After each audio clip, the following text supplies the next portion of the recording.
Hey there, everyone. It's time for a live event. We are going to be working on uh, a little bit of snow today. Hopefully, I don't see any where I live for a while, but our project is called Snow is Glistening. These fun little mug mats so that we can make maybe some gifts for those quilters in our lives, or we want to send something in a Christmas card. These are really lightweight projects you can send easily in an envelope. So my name is Colleen Tauke, and I will be your instructor through this little tutorial of working on Snow is Glistening. The QR code is now popped up so that you can download your copy of the pattern. If you don't have time to do it now, remember you can always pop back and zip your phone across that QR code. It'll take you right to the link for the project. So let's see. We might have a problem with audio here. Maybe not. Maybe we're good. I've got a set of fabrics that I'm using as my backgrounds, and I decided to pick something. If you follow me at all, you know that I like to use checks and plaids and stripes in my project. And this time I thought I would focus a little bit on using checks or kind of plaid looking fabrics. As you'll see in all four of the mug mats that I made here, I used a small scale check plaid kind of look for that outer binding, because when you cut bias binding, because we're going to round the corners just for something different and maybe a place where you can experience doing bias binding if you've never done that before. It gives it a really fun little look to the outer edge. And bias binding, usually that's a four-letter word that kind of strikes fear in quilters' hearts. And by doing small pieces that we can kind of get over that intimidation factor and realize that it makes really nice curves in a small project before we maybe jump in to use it for wavy edges or scalloped edges on a large quilt or wall hanging. So it's always good to start small scale when you're learning a new technique. And if you've not done a lot of applique before, this is another good place to practice that stitching and the maneuver, kind of the machine skills that you need to work around the small shapes.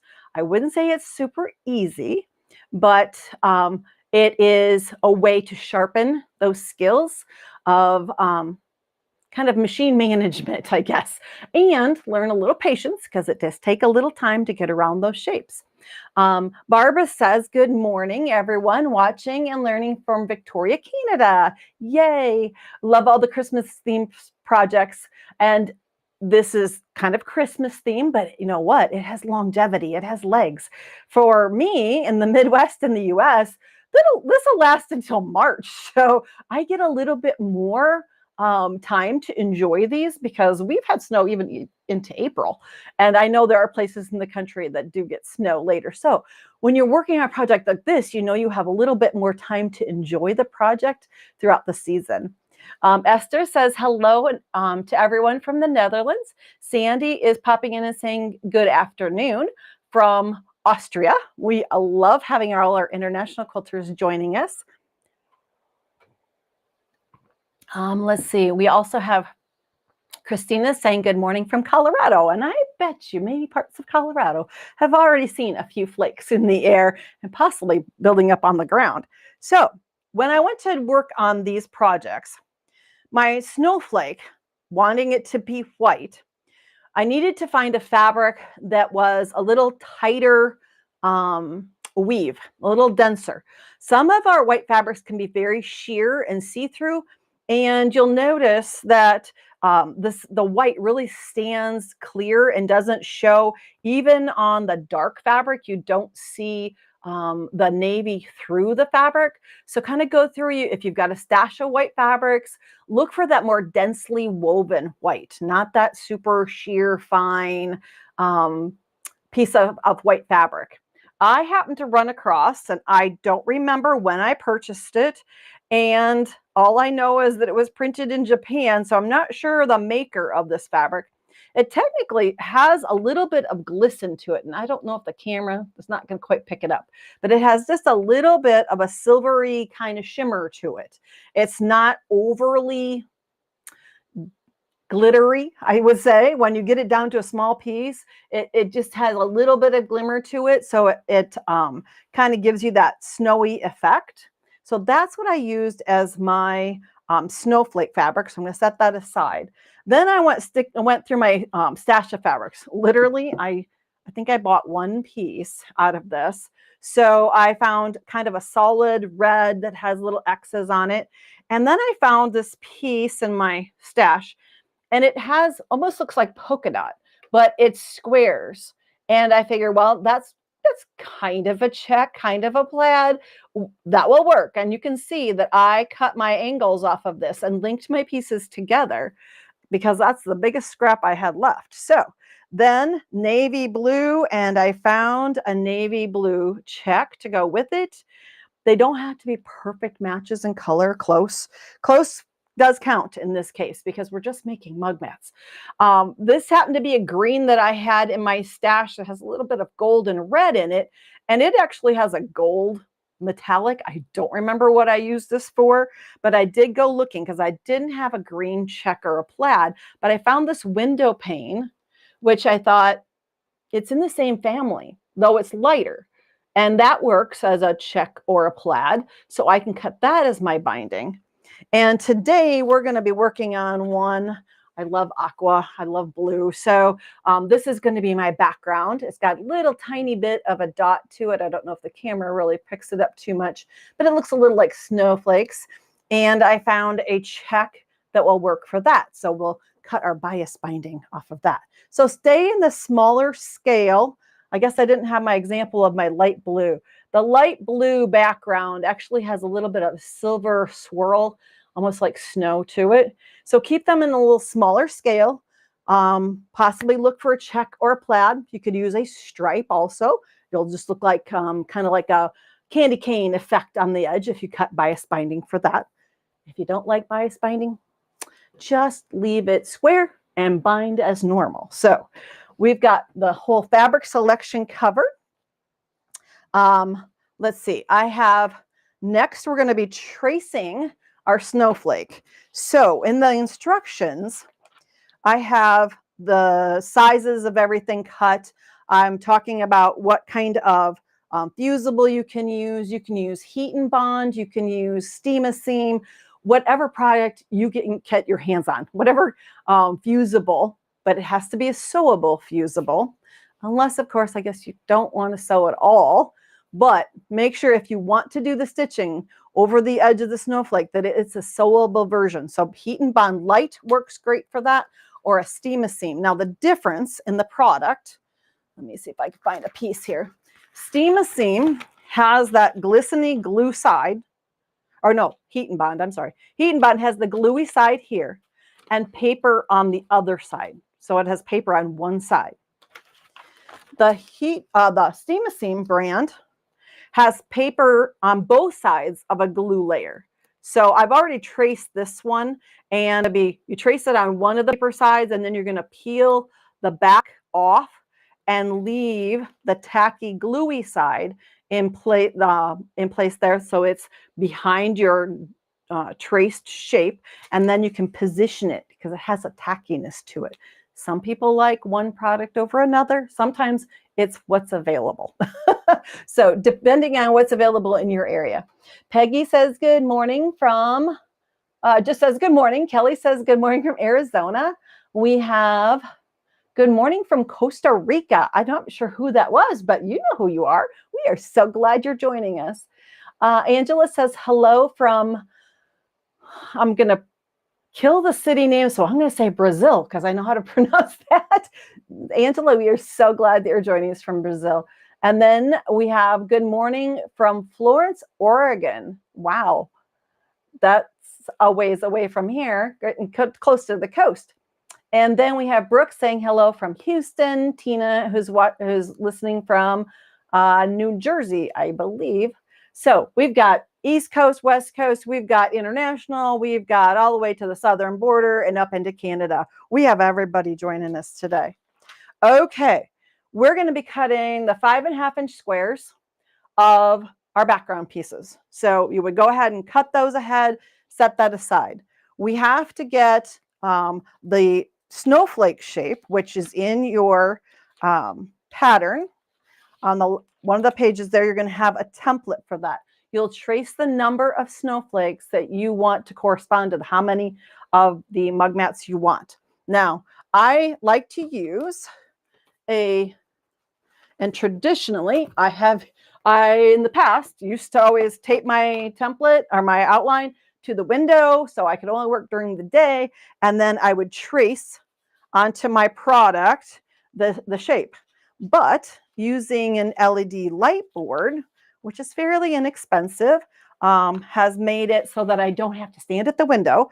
My fingers don't have to go numb trying to trace my shape, and I can do it at night.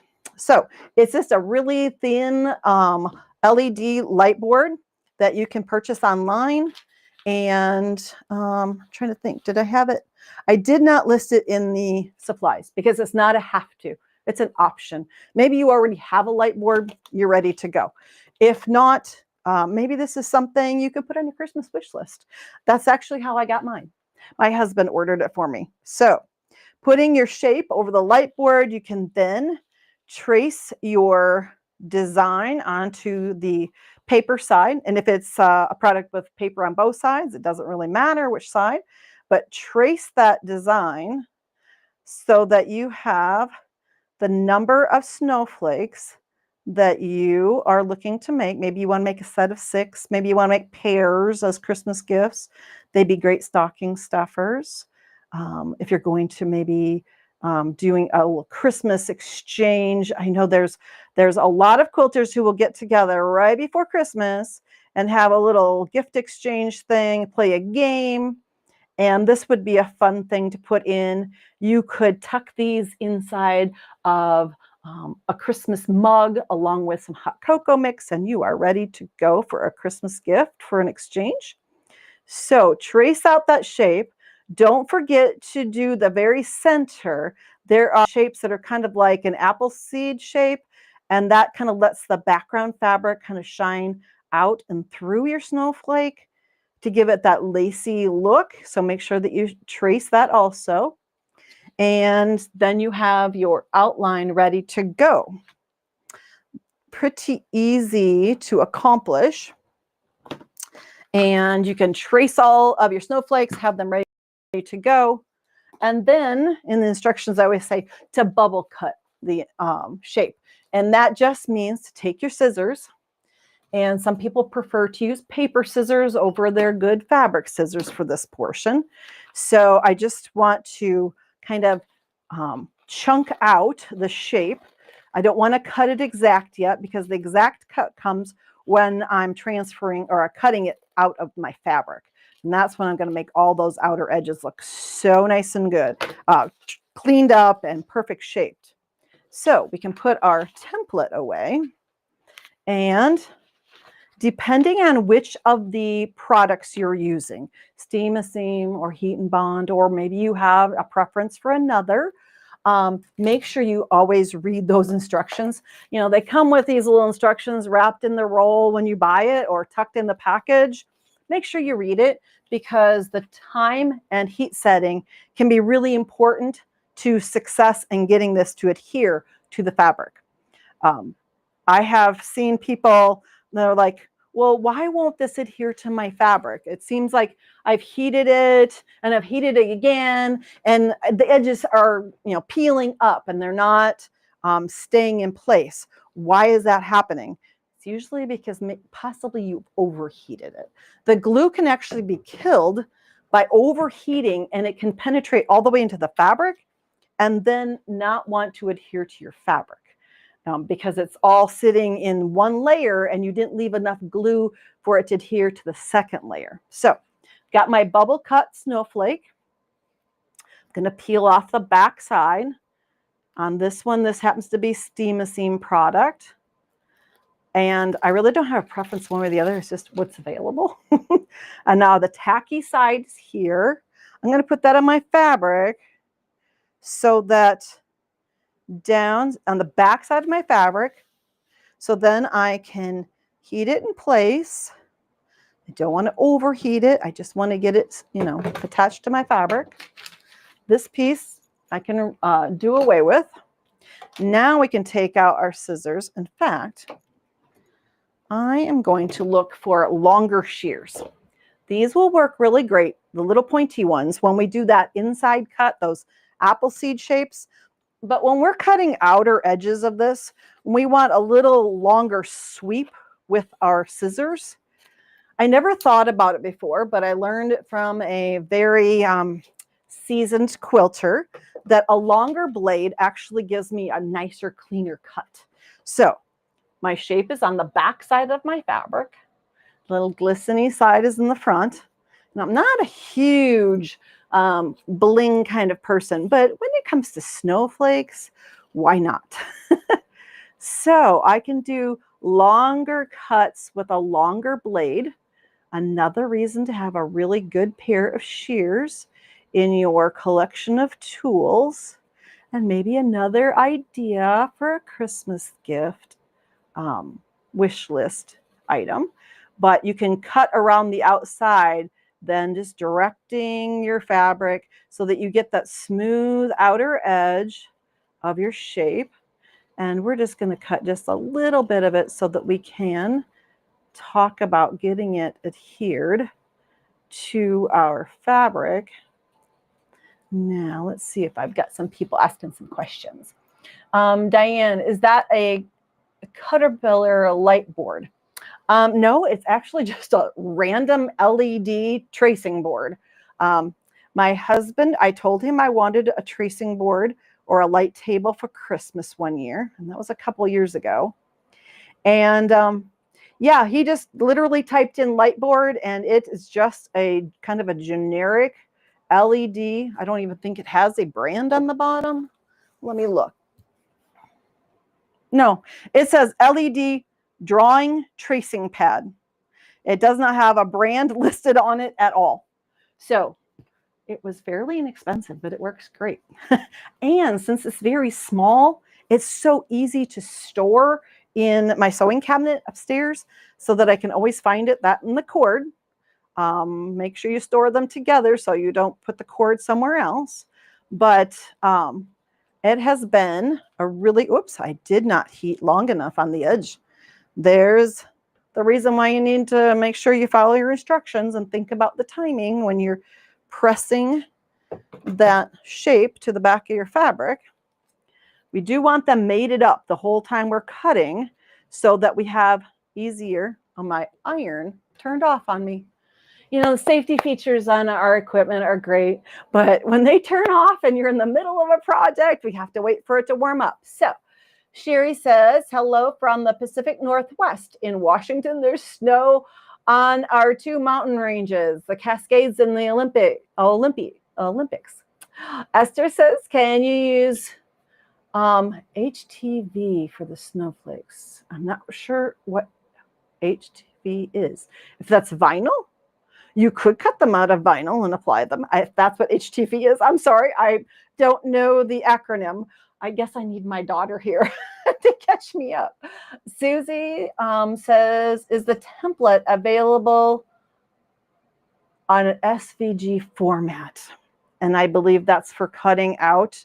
It is not. It is just downloadable as a PDF with our pattern.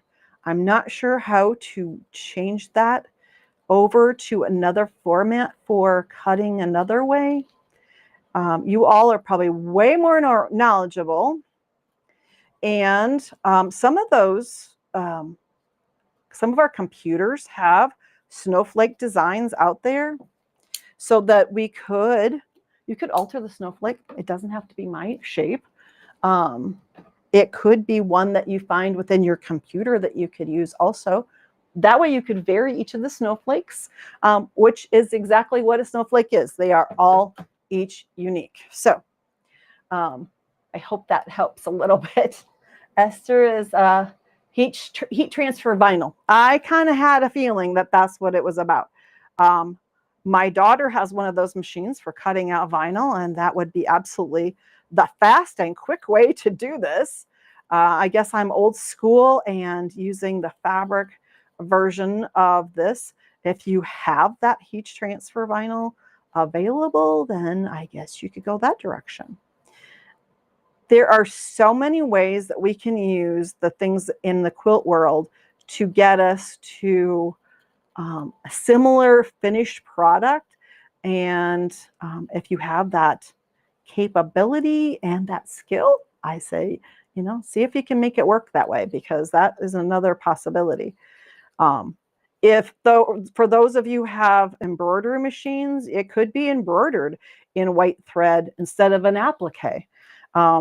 That's another possibility. So take the technology you have, play with it, and think about maybe this is just a jumping off point for and as an inspiration. So I know that those embroidery machines do wonderful designs also. I just don't happen to have one of those, and I don't need another addiction. So, okay, when it comes to cutting out those little seed spots in the middle of our snowflake, just do a quick little fold so you can snip into that area. This is where those nice, sharp, pointy scissors come into play, so that we can get in there and easily cut out those center shapes nice and clean, so that we have the access to that to do the stitching on that portion also. So I'm just going to cut one of them out here. And of course, holding on to it. There we go. They're so tiny. I know that it's kind of a pain to cut, but I think that that little centerpiece really does add something to the snowflake design. If you don't want to cut it out, leave it solid. Another option. Okay, so I've got, I'm going to cut just a couple so we can adhere this down and talk about how to stitch and layer all of that area. So once you get done, you'll have to make a decision of how it falls on your background fabric, because it's six-pointed, it's a six-sided shape, and you have a four-sided background.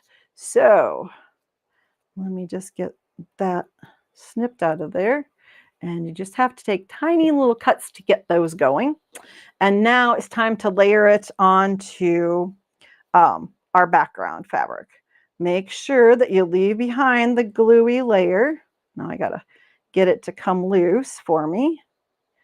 And then we can talk about what size stitch and what type of stitch to use off the edge. There we go. And it's just kind of gently removing the backing so that we leave the tacky part in place. Now, when I was doing the spacing, I was kind of using like a general distance top to bottom and then side to side. Remember that you have to put binding on it, so you want it centered. You can do a fold and of the background piece and find the center of that too. Close counts. It's a mug mat. This one has that tackiness, so it's going to hold in place so that I can move it over to the iron and then heat it in place. Now, in the instructions, I think I gave you, I have a Post-it note that I put on my sewing machine of the, yep, I did. Gave you the size of the zigzag that I used for stitching the outer portion of the snowflake. I thought about using a blanket stitch. It's a little harder to manipulate under the machine just because of the nature of the stitch. It likes to go more in straight lines, and the zigzag gave me the flexibility to go around curves tighter. So I found that that worked better, and I used a matching thread on that. So I used white thread. And then in the very, very center, I have to think about what I did.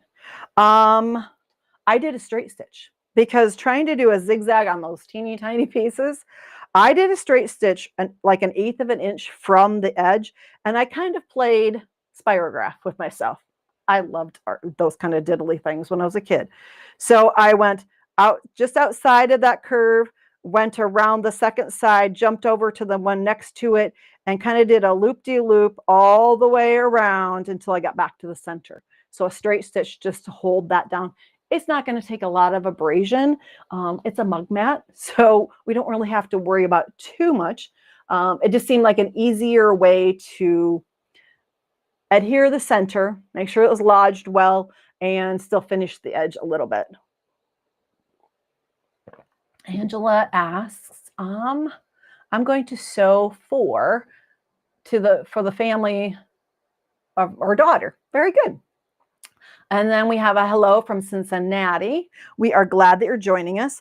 Now, I did the stitching on these at this point so that I wouldn't be quilting it yet. So we're going to just do the stitching. And I have to set up my machine. So I've got a zigzag. I've got to get to, I'm in the quilt section. I get my zigzag set. Now, the was 2.25. And every machine may be different. Upstairs will let me go to 2.25, a smaller increment. This machine, 2 or 2.5. So I'm going to opt for the smaller of the two. And then for stitch length, 1.2, which is the default on this stitch. So I'm setting it as zigzag. I've got my width and my length set. Now, in order to do this on your machine, always practice first. Take a scrap of fabric, layer a second piece on top, and test out that zigzag to make sure it's something that you're comfortable with. Maybe on yours, you need it a little wider so it's easier for you to see. Maybe you have really great eyesight and a little bit smaller is okay. But just pick the width that you're comfortable with. You know, again, patterns are suggestions and are not hard and fast rules. So I'm going to go ahead and start where the applique meets the background fabric. I'm going to put my needle there so that I know, and then my needle is set so that it will take a bite into the applique right away. Kind of know where the needle on your machine wants to start. That's why I talked about getting comfortable with your machine and being able to manipulate it well. It's one of those kind of projects where we're not in a hurry.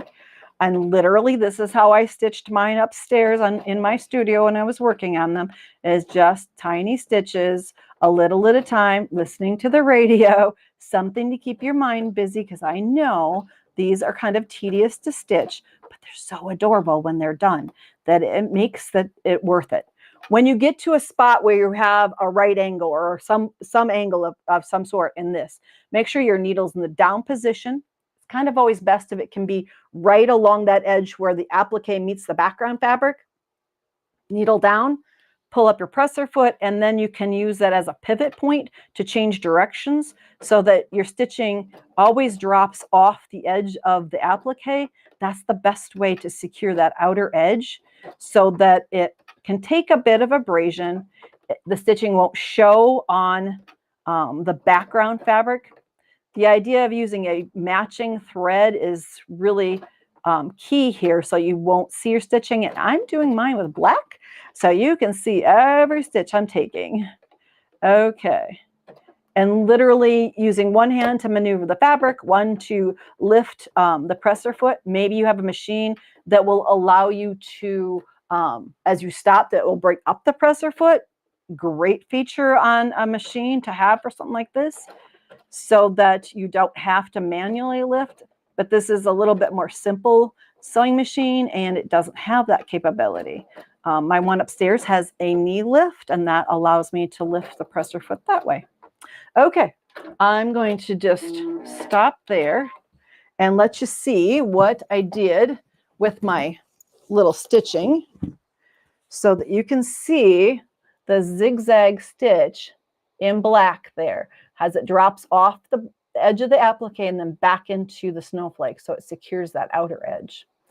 Now, for that inside one, if I switch my stitching, my needle to the center so that I'm going to do just a couple of those little open spots so that you can tell how I did those.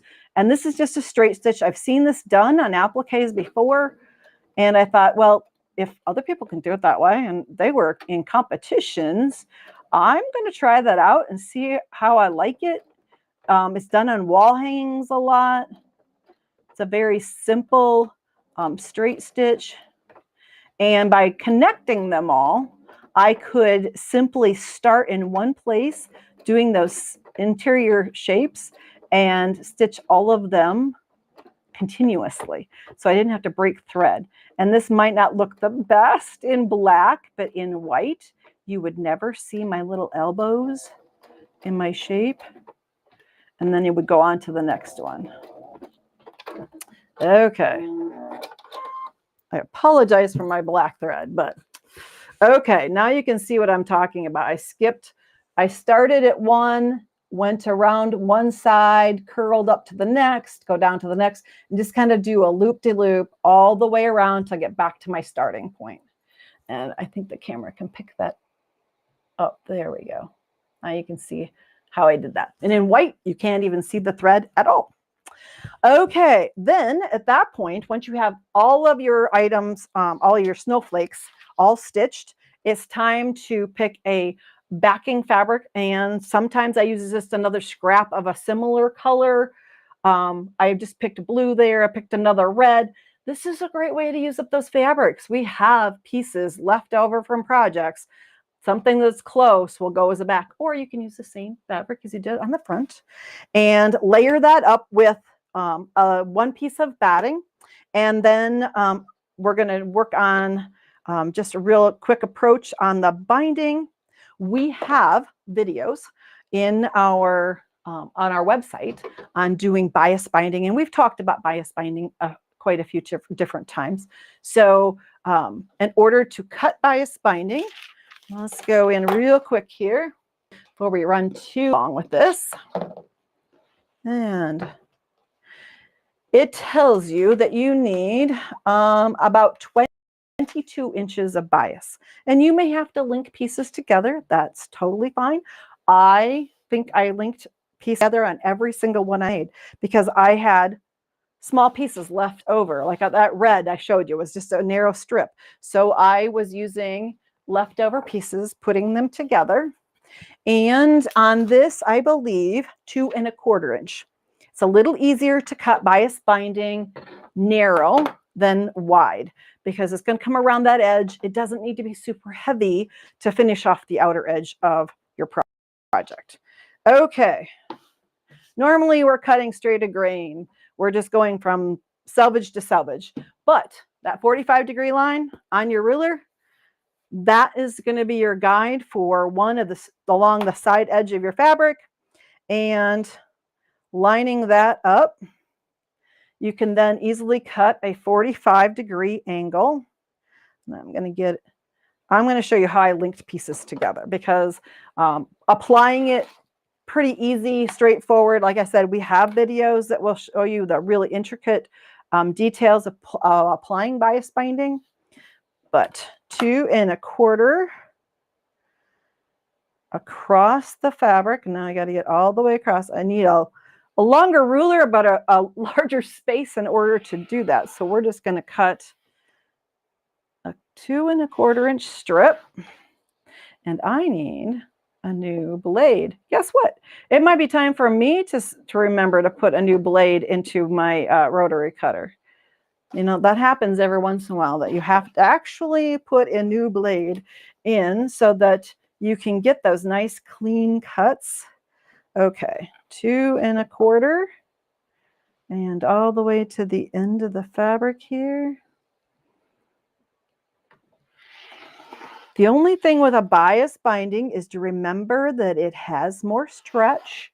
You just need to be a little bit more gentle with it so that you don't distort the binding before you get applied to your project. Now, yes, you should press this ahead so it's nice and flat.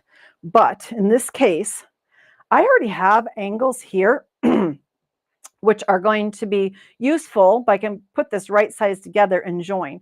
If you want your little gingham or check to be kind of uninterrupted, but most of the time you can't really see the beginning and end anyway, but you can do a little trick where you fold back along one of the lines. I got to move everything out of the way here because I need to get to my iron quick. Fold back along one of the checks or the window pane gingham. Do a fold there. Trick is a glue stick. And apply just a tiny bit of glue along that fold. What we need, or we want, is to match them up if you want them to be matched. But remember, whenever you come all the way around at the end, you control over that space. And we can lay them on top of the other and have them fairly well matched. So there, you can get them to look perfect if you prefer. But once you get those in place, my glue stick did not hold. I didn't put enough on there. But you can then fold back and stitch right along the fold to join your pieces together. Now you have your bias binding constructed, but you have to fold it in half just like you do regular binding. Give it a nice press along the fold. And this is where you have to be a little more gentle. Try not to manhandle it because it is a stretchy bias edge. And then you'll have it ready to apply to your project. Now, our project is still square at this point. And the little trick here, the way I created mine, was to take my backing fabric, my batting, and stack them up. Then I decided I wanted to quilt it first. So I quilted basically matching thread, highlighting around the shape. That's all the quilting I did on that. And let's see. I did matching thread on the back. So this is the only one that has a little bit of a contrast thread. It didn't have a perfect match. And I think you can see the shape. There we go. So I just did a machine quilt around the edge. And then when you get everything machine quilted and ready to go, there is a template shape, a curve in the pattern. And basically it's the same curve as off of the multi-size curved corner cutter. I just gave you this curve you could use. You can cut one out of template plastic, or you can figure a way to transfer that, or you can use whatever. You could use a cup, you could use a plate, whatever curve you want on that outer edge, so that you can trim your quilted mug mat with the curved edge so that it's not super sharp curve, just a gentle curve. And that's how I went about doing that. You can just basically trace that template or cut it, lay it on top, and then trace it on each of the four corners.